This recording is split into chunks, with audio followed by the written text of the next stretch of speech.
Obrigado, presidente. Vamos adiante. Délis Ortiz, TV Globo. Opa, estou com saudade de você. Fui pega de surpresa, porque eu achei que eu estivesse de fora. Não, Obrigada, presidente, por essa conversa e por essa experiência que eu acho que aproxima e é muito bom para todos nós, inclusive para o senhor. Não foi o maior erro chamar a gente para o café, aliás, foi talvez o melhor acerto. Eu queria saber, voltando no assunto que envolve Olavo, família, algumas quedas no governo, e vou com bastante delicadeza, porque eu sei que é um assunto delicado. O senhor fala constantemente Brasil acima de tudo, Deus acima de todos. De vez em quando o senhor troca, né? Mas Tá. não sei se é de propósito. Quando o senhor fala Brasil acima de tudo, às vezes, a gente que está de fora e não conhece o bastidor, porque às vezes não pode conhecer mesmo, a gente tende a ver que tem outras coisas acima disso. Uma delas são, por exemplo, os filhos, que o senhor preza muito, até porque o senhor preza muito a família.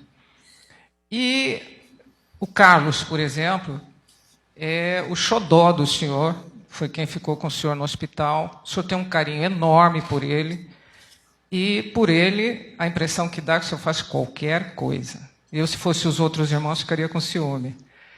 E, por causa dele, do lado de fora, a gente percebeu várias crises que poderiam ser evitadas e acaba virando uma fumaça sobre assuntos que são prioritários.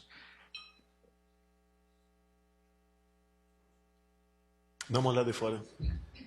Parece que tem um incêndio no último andar do Congresso, mas deixa eu dar uma olhada aí. Só porque eu estou perguntando? Daí acaba a entrevista. Desculpa tocar nesse Tá, assunto, tudo porque bem, eu acho ok. que é uma oportunidade. É simulação, tá? Tá vendo? Combinaram. Desculpa tocar nesse Para assunto. tumultuar a tua pergunta. Mas eu acho que a gente tem que tocar nesse assunto para parar com essa impressão. O senhor falando elimina a impressão que a gente tem. E a segunda coisa, ainda dentro dessa questão do bastidor que a gente tem curiosidade, o senhor embargou a voz quando falou para os empresários ao tocar na questão da pressão. Aí o senhor interrompeu a frase, porque não pode também abrir tanto. É muito difícil ser presidente? O senhor acha que Deus lhe elegeu, ele escolheu o senhor para ser presidente nesse momento, o senhor repete várias vezes, e ele realmente está preparando o senhor ainda se sente despreparado? Vamos lá. Carlos, né? Eu tenho 3 filhos, né, que conversam comigo. O outro tem 20 anos e uma menina de 8. O cara tem um feeling. Então, o que acontece? O que eu falo para ele? Ele levantou alguns problemas no passado, eu falo o seguinte, ó, a gente tem que dar o tempo para que, ao dar o cartão vermelho para essa pessoa, não ter dúvidas. E tem que deixar a pessoa se enrolar um pouco mais, o linguajar popular. E ele é imediatista. Converso com ele, mas não sigo 100% o que ele fala. Obviamente, é um filho que eu tenho uma atenção especial por ele. Não nego isso daí. Mas,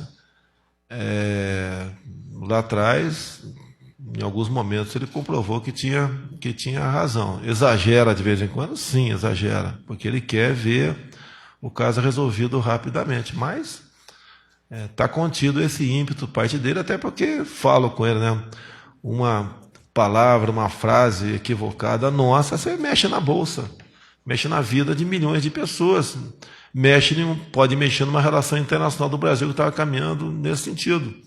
E ele entendeu isso aí, tanto é que você pode ver que já tem aí mais de 2 meses que não tem interferência dele nas mídias sociais. Convivo, em alguns momentos suporto e toco o barco. Ser presidente, né? Eu posso te resumir. Tempo atrás, teve uma pessoa no gabinete meu e falou, olha, te encontrei durante a campanha, você falou que ou estaria aqui ou na praia. Eu respondi, me dei mal. Mas a questão de Deus aqui, isso vai de cada um. Me ajuda a lembrar o nome, por favor, aqui, Alvim, de São Paulo. Alberto Alvim? Roberto Alvim. Então, como eu acordo muito de noite, né? Eu não acordo da mulher, obviamente, vou para o banheiro lá e fico quietinho, né? Fico ali pesquisando. Há 2 dias o senhor Alvim, de 45 anos de idade, vi uma história dele que a carreira dele artística acabou quando anunciou meu apoio a mim no começo do ano passado, a minha campanha. Arrebentaram com ele. E ele falou do meio que ele vivia, dos problemas, que a gente sabe, não vou entrar em detalhe aqui, né? Esse meio artístico bastante avançado, sempre avançado para a época. E um dado momento, ele dizendo que era ateu, e foi descoberto lá atrás que tinha um tumor no cérebro. Ele que escreveu a matéria, está aberta para todo mundo aí. Casado com uma católica, e a empregada doméstica da casa, né, a secretária do lar, evangélica, queria fazer uma oração para ele. E ele se desentendeu com essa senhora e a esposa interferiu. Deixe fazer, porque ele já estava encomendado, no linguajar nosso ali. E daí deixou a mulher fazer uma oração. No dia seguinte, diminuíram as dores e poucas semanas depois o câncer foi embora. Não vou discutir fé com ninguém. E ele mudou a vida dele. Quando eu liguei para ele, foi ontem? Acho que foi ontem, né? Foi ontem. Eu liguei para ele ontem de manhã. Ele estava numa igreja com a esposa. Ele ficou surpreso, lógico, o presidente ligando, né? Não interessa quem seja o presidente. E conversei com ele sobre vários assuntos. Deu uns 10, 15 minutos de conversa. Ele deve ir a Brasília nos próximos dias para a gente bater um papo aqui. Então, ele é uma pessoa que virou um cristão fervoroso, dado essa passagem. Coincidência ou não, fé ou não vou discutir isso, nem podemos discutir esse assunto. Os médicos de Juiz de Fora falaram que cada 100 que levam um golpe como o meu, um sobrevive. A mesma coisa o doutor Macedo disse lá no Albert Einstein. Então, é um milagre, pessoal. E vocês que acompanham a política há algum tempo, em especial as pessoas mais idosas aqui, se fosse pensar, até mesmo você, você está longe de mim ainda, mas você é uma das mais antigas aqui da mesa aqui. Pô, quem ia acreditar num deputado do baixo clero, ridicularizado muitas vezes? Quantas vezes a imprensa via para cima de mim porque ninguém queria responder aquele assunto, né? Eu vou pegar esse mané aqui para responder esse assunto, ia para cima de mim, sei disso. Acusado de um montão de coisa, né? Sem dinheiro, um partido político feito aos 48 do segundo tempo. O pessoal do PSL ficou chateado, que eu falei, catamos gente. Catamos gente sim, porque todo mundo que queria ser candidato tinha recurso, tinha não sei o quê, já tinha acertado o partido. Nós pegamos ali, quem está sobrando aí? A não ser alguns poucos que já estavam nos acompanhando, para preencher a legenda. E quem acreditava na eleição nossa? Agora, eu sempre acreditei em Deus, né? Isso é meu. Né? E sempre acreditei muitos chamam a Bíblia como a mala do gato Félix. Você sabe disso, né? Não, você não é tão velho assim, não. Você abriu aquela malinha, tem tudo lá dentro, igual bolsa de mulher. Tem tudo lá dentro, menos o que interessa. Com todo respeito. Então, a Bíblia, você procura, eu já li a Bíblia toda, quando eu estive na fronteira, 3 anos em Nioaque, não tinha energia elétrica 8 horas por dia, não tinha televisão, apenas rádio, botava 2 bambus assim, de 12 metros, uma antena, eu ouvia a rádio ali. Então, li a Bíblia, eu tinha o WhatsApp, né? E li a Bíblia toda, alguns capítulos chato de ler da Bíblia, chato, né? Moisés, filho de Esaú, que não sei quem, não sei o quê, aquela história toda. E Moisés não é filho de Esaú, não escreve não, vou falar que estou falando besteira aqui, tá? Então, ver aquela genealogia toda é complicada a situação, mas tem passagens ali, como João 8,32, conhecereis a verdade, quando o justo governa. Então, aquilo tudo se encaixa. Fica até pensando, como é que pode algo tão antigo estar tão atual a vida toda? Então, acredita em Deus, é a missão dele. Ele, quando falou, olha, você me deu essa missão, me ajuda aí, senão o bicho vai pegar aqui comigo aqui, não é essa a intenção. Você pode ver o que estava em jogo, por favor, né? Ao longo dos últimos anos, não é a roubalheira, né? A corrupção, era a nossa liberdade. Confessando para vocês, fui à Argentina há 2 semanas, né? Uma das intenções é ver o que a gente pode fazer para a Argentina, porque se voltar a senhora Cristina Kirchner, eu acho que nós podemos ter uma Venezuela aqui no Cone Sul. Nós não queremos isso, nós queremos alguém lá que preserve a democracia, a liberdade de imprensa, principalmente. Fecharam os jornais lá, né? Aquele pessoal fechou o jornal. Então, o que a gente pode fazer, o que a gente pode ajudar a Argentina, e nos ajudando também, é o Mercosul, que está 20 anos parado. Acredito que dê para resolver essa questão agora. Eles querem a cabotagem do Brasil. Paulo Guedes, Tarcísio, e daí? Vamos, o que a gente pode fazer nesse sentido? Daí, Paulo Guedes, qualquer compra de embarcação em fora, você paga 107% de imposto. Os nossos estaleiros estão quebrados, praticamente não se faz embarcação nenhuma, e não pode comprar com esse preço abusivo que está aí. Qual é a solução? Tá? Ajuda a Argentina, nos ajuda, porque nós só podemos estar bem se nossos vizinhos estiverem bem. Se você tiver um vizinho que faz algazarra a noite toda, você não dorme na tua casa. A gente não quer isso no Brasil. Já temos a Venezuela, que é um problema complicadíssimo.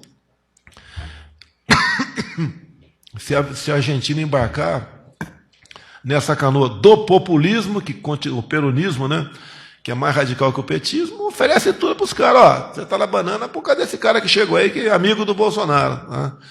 Então, nós trabalhamos nessa área também e buscamos o melhor para o nosso país, também ajudando os vizinhos. Não sei se te respondi aqui. Não, faltou só dizer. Não estava preparado. Tá. Deus prepara os seus escolhidos. Tudo bem, eu até falei complementei nesse momento. Os preparados estão presos, ensacando o vento ou respondendo o processo. Tá? Eu acho que o melhor preparo que você pode ter é humildade acima de tudo. E a religião te dá esse norte para você. Os meus momentos lá de exaltação no parlamento é que eu estava sozinho ali. O grande parte dos parlamentares bem com o executivo, você sabe como, e defendia o executivo a qualquer preço. Quando eu cheguei em 91 na Câmara, era um capitão lá no meio de um montão de anistiados.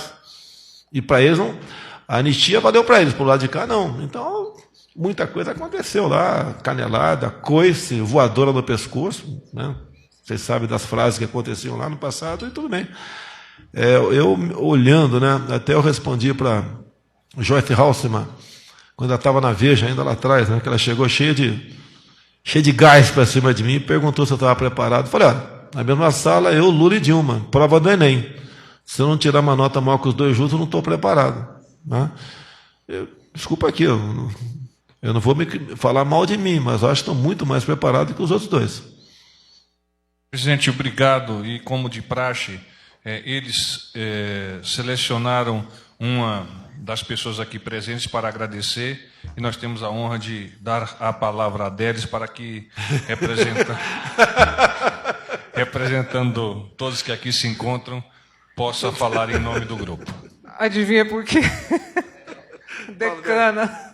Eu vou ficar em pé, porque eu vou falar em nome dos colegas todos. E assim, quanto tempo a gente esperou, né, para estar aqui? No começo doeu um Foram pouco. 9 meses. Não, mas no começo doía um pouco. Puxa, eu cubro aqui e tal, e convidam pessoas que não têm nada a ver, frila. Eu acho que eu estou traduzindo o sentimento da maioria.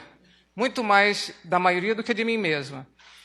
E eu acho que foi bom ter esperado, porque eu não tenho a menor dúvida que este foi o café melhor do que todos os outros, e o senhor sabe disso. Porque aqui nós estamos todos os dias com o senhor.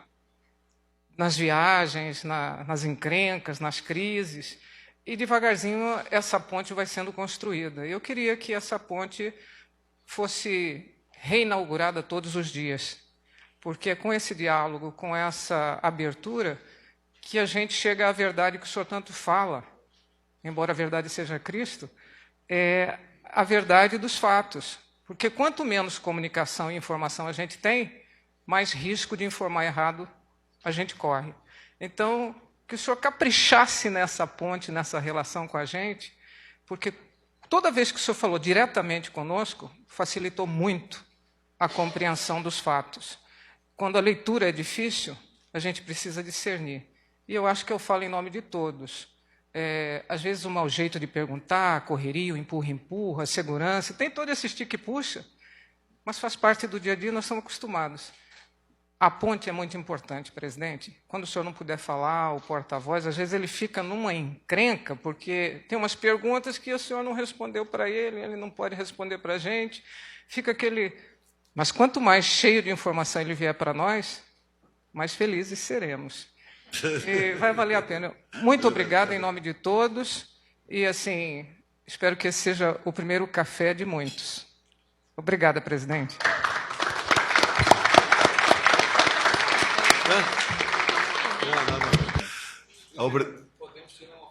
Não, você deixa só... Não sei, por mim tudo bem.